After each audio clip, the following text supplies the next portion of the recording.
Hello and welcome, everyone. I'm Susanna Maida. I am one of the two co-founders of Evolving Ethos, which is a collaborative venture that helps good leaders become great and great leaders become extraordinary so they can evolve thriving organizations and accomplish spectacular things in and for our world. And I am here with my friend and Evolving Ethos co-founder, Selena Poole. Hey, Selena. Hi, Susanna, and everybody listening. We're very excited to be here with you. Together, we want to talk with you about the intersection of business and leadership because it's something we're really passionate about, and we know how important it ultimately is for the success of your vision and mission. Yes, it is. And the truth is that business and leadership go hand in hand. And by business, we mean organizations that fall under the spectrum of for-profit, not-for-profit, social ventures, educational institutions, and more, since all of them need financial viability and business savvy in order to survive and thrive in today's world. So wherever you are in that spectrum, and whether you're in startup mode or you're involved in actively stewarding an established organization, here's what's essential: cultivating effective leadership. So for yourself, for your leadership team or teams, for those in important leadership roles, this is essential if you want your organization to succeed in the increasingly complex, uncertain, and rapidly changing landscape of business. Right. So, to help you find your way in this territory, we're going to share a consciousness based model of leadership with you that gets at the underlying mindset that has you show up the way you do as a leader. Everyone we've shared this model with has marveled at its power and comprehensiveness, so we're confident you'll appreciate it too. Then we'll guide you through a process to reveal the current picture of your leadership. And we'll have a look at how it might be impacting your organization and even what you might do about it. So, our experience is that this is going to spark a lot of insights for you regarding your own leadership, both how it is now and what you're ready to grow into as a leader. And if you're responsible for the leadership development of others in your organization, it will help you imagine new possibilities at a collective level, too. Right, it will. So, along those lines, what we've come to realize is that within a business and organizational context, leadership expresses itself in three distinct yet interrelated arenas. And it's important to be aware of all three of them. So, here they are. The first is being a leader of the business or organization. And this means you're charged with creating your products and services, refining your brand, communicating your message, marketing and selling your offers, or you're part of those endeavors. So this aspect of leadership requires significant business savvy and skill, and is about leading the work of your organization out into the world as a thriving entity. Now, the second arena is being a leader in the business or organization. And this means the organization is big enough to include teams, and it might even have departments. And whether you're the heart, the soul, and the out in the world face of the organization, or maybe you're part of an executive team, you're leading a cadre of others who are lending their passion to help unfold the vision and mission of the organization. Now, this aspect of leadership requires great skill in inspiring others to align behind and skillfully support the ongoing unfolding of your organization's day-to-day workings. Now, the third arena is being a leader through the business or organization. And this happens when your organization has a significant contribution it's called to make on the collective level. So this could be something that involves shifting an aspect of culture or evolving an expression of consciousness. And it goes beyond merely serving your clients well, which, let's be honest, any good business should be striving for that. So this is more about a bigger why that involves your organization making a positive difference in some larger patch of the planet that you're called to influence. It could be your local community. It could extend all the way to a global context. This aspect of leadership is visionary in nature, and it requires skill in expanding ripples of influence and impact, and also a willingness to take a stand as a thought leader and as a visionary leader.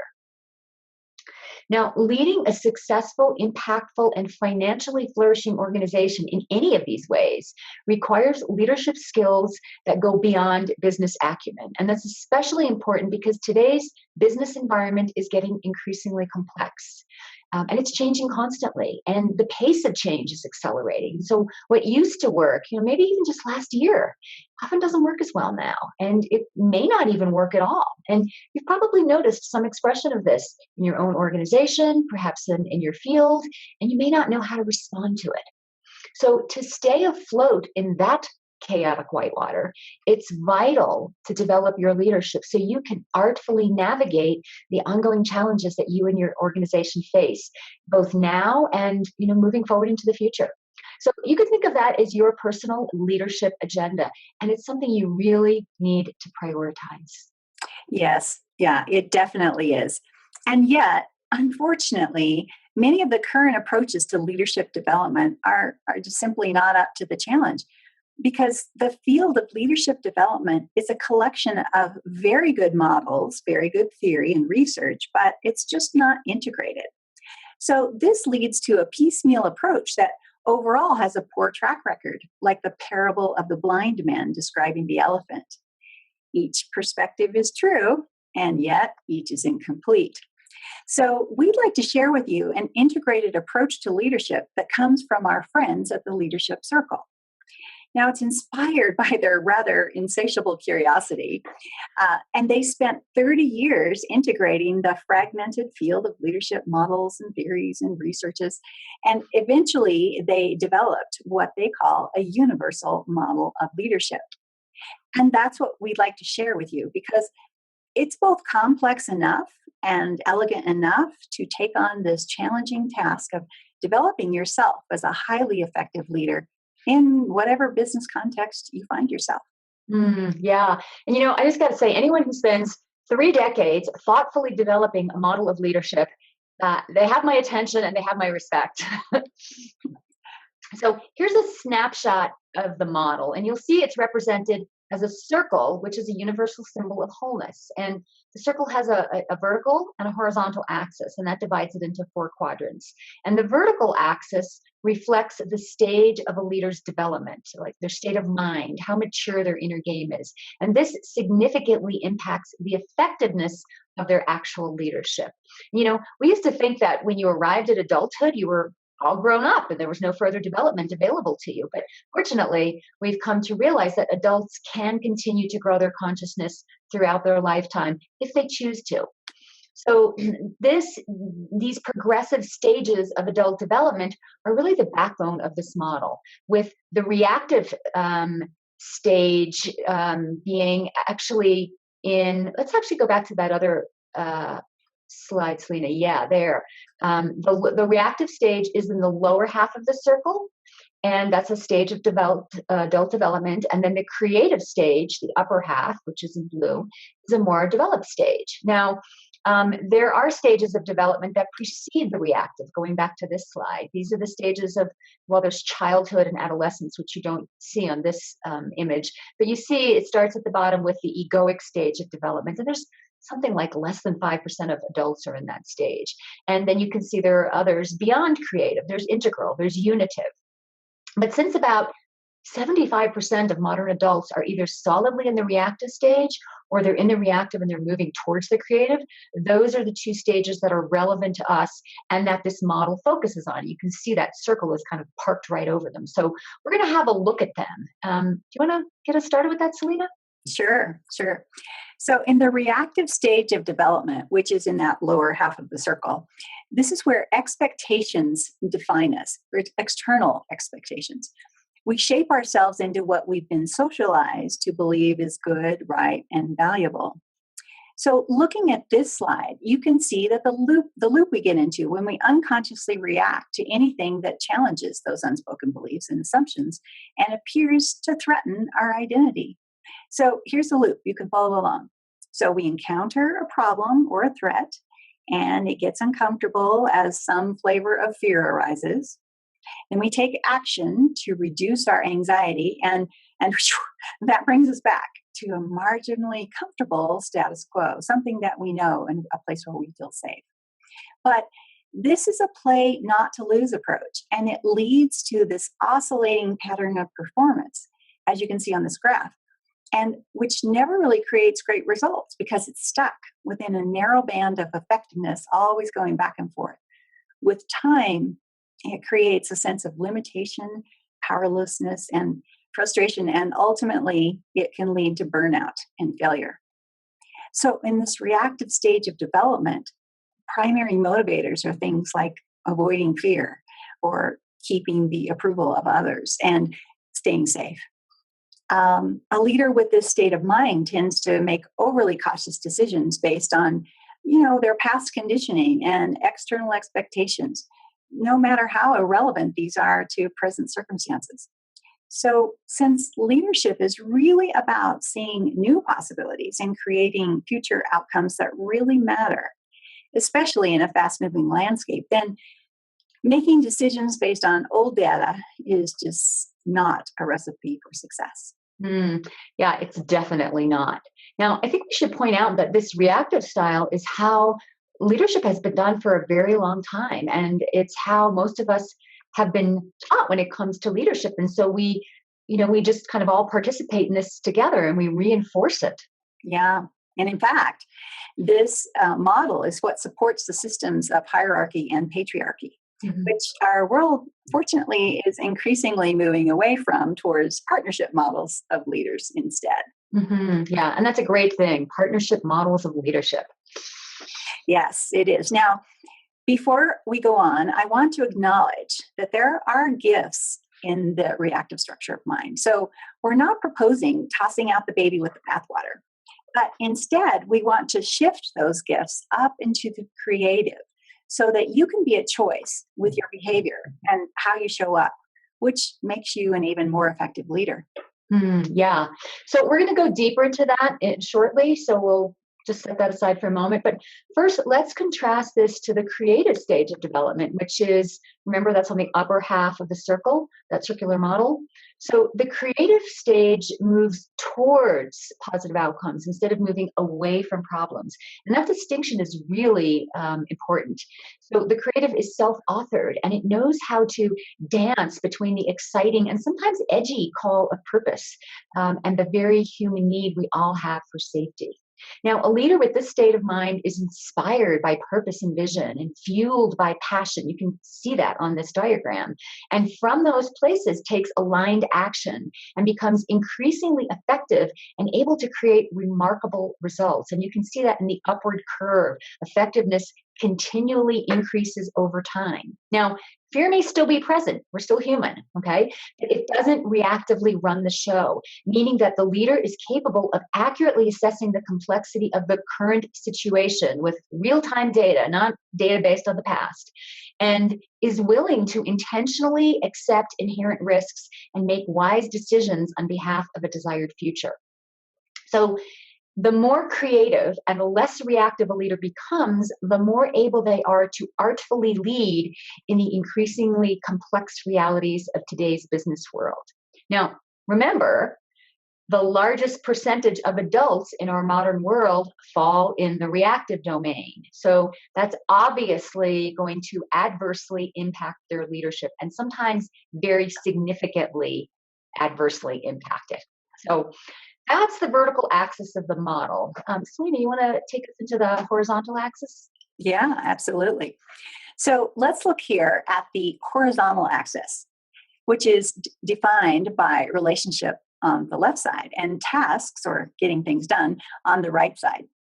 Now, research shows that most of your effectiveness as a leader can be explained by these two variables: how well you manage tasks and how well you lead people.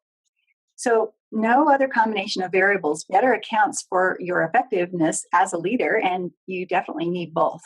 Yep, you definitely do. But here's the thing, either can be done reactively or creatively. Absolutely. And here's what we mean. So you can engage people reactively in ways that may be caring and heart centered, but it gives up too much of your power as a leader in exchange for being liked and accepted. Or you can lead people creatively in ways that engage them, empower them, and bring out the very best in them. By another example, you can manage tasks reactively by over controlling or micromanaging and driving people beyond their limits, or creating some unsustainable culture of frustration, burnout, and rapid turnover. Or you could manage tasks creatively by being purpose driven, led by your vision, and achieving great results in a sustainable way. Mm. Yeah, so that those contrasts there, they kind of hint at the gifts in the reactive.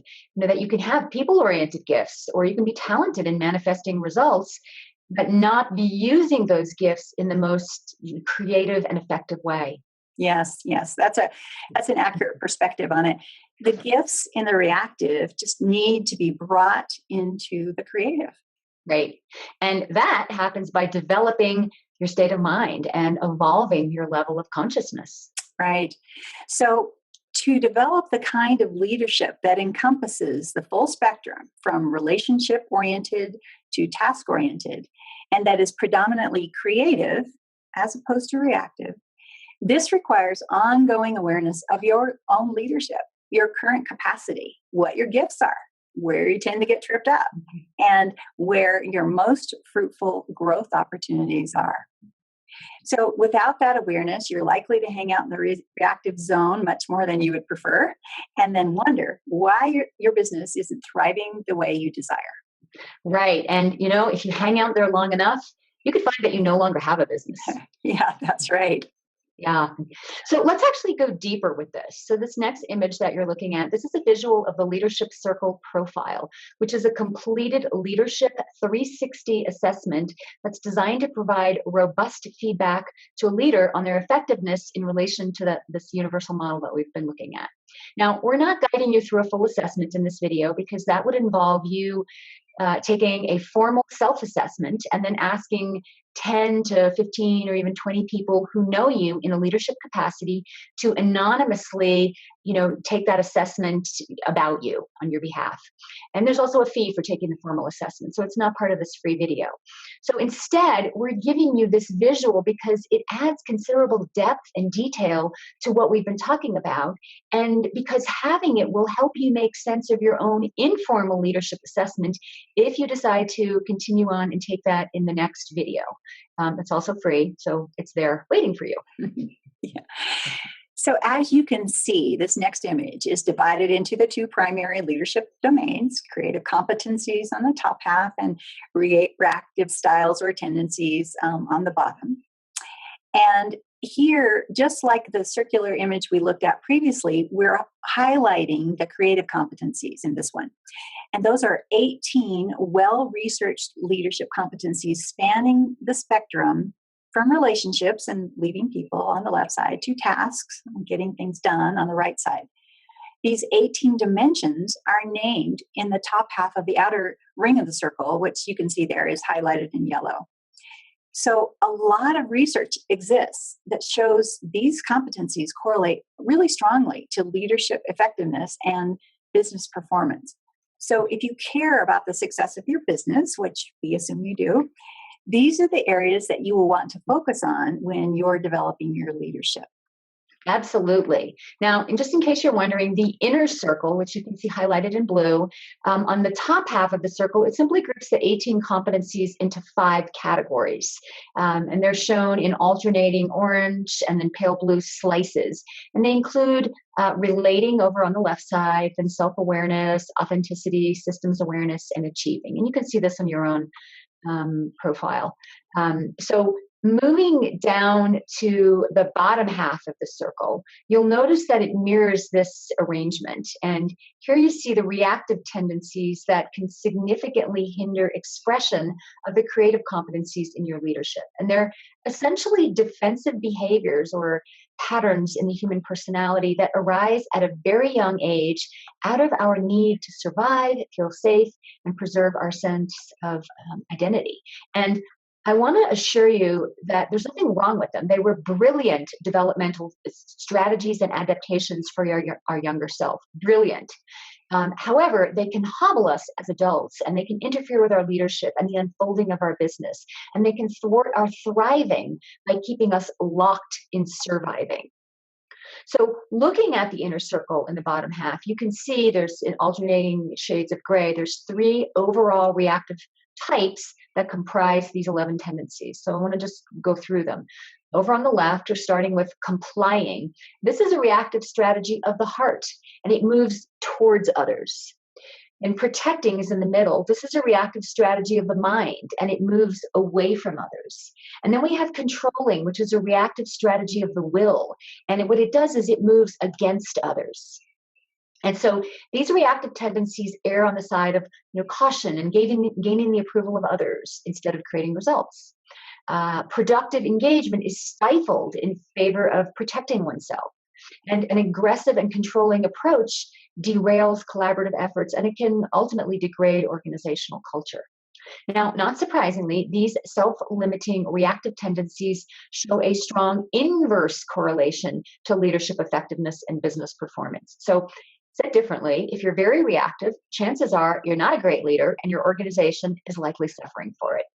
Now, interestingly, as your organization grows, the negative effect of the reactive tendencies actually increases, so that at greater organizational size and scale, they eventually negate and cancel out the positive value of the creative competencies.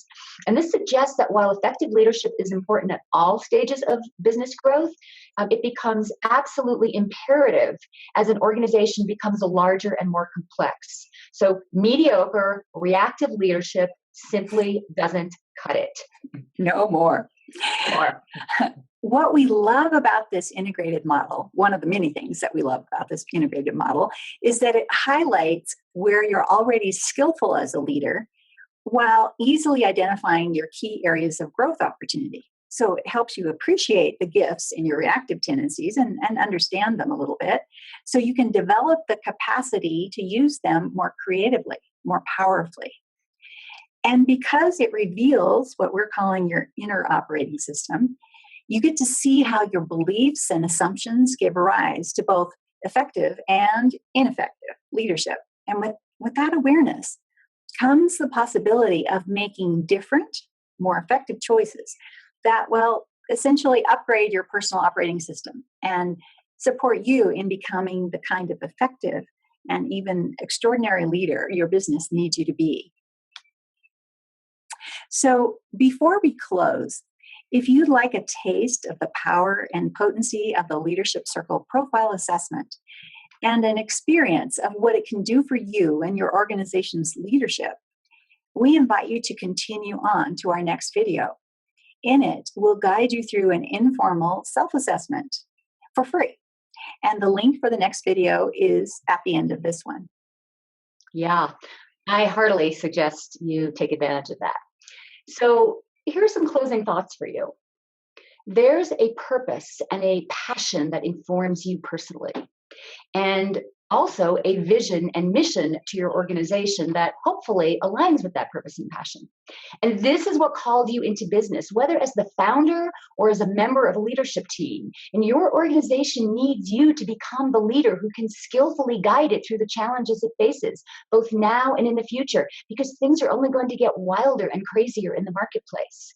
And yet, for most of us, the growing complexity we're facing in the world of business is outpacing our rate of developing ourselves as leaders. We are essentially in over our heads, whether we know it or not. So you have a choice. You can say yes to yourself as a leader, and you can allow the competitive advantage that gives you to support your thriving and the success of your organization. Or you can risk treading water and perhaps even sinking over time as the complexity, the chaos, and the uncertainty increase, which they will because they already are. Our world is in a time of unprecedented change, and we need great leaders. These are leaders with the capacity to build thriving businesses and organizations that generate exceptional value for everyone, and leaders who are willing and able to help create the better future we all desire and know is possible. This is the call of conscious leadership, and it's calling to you. So say yes. And remember, we're here to help you.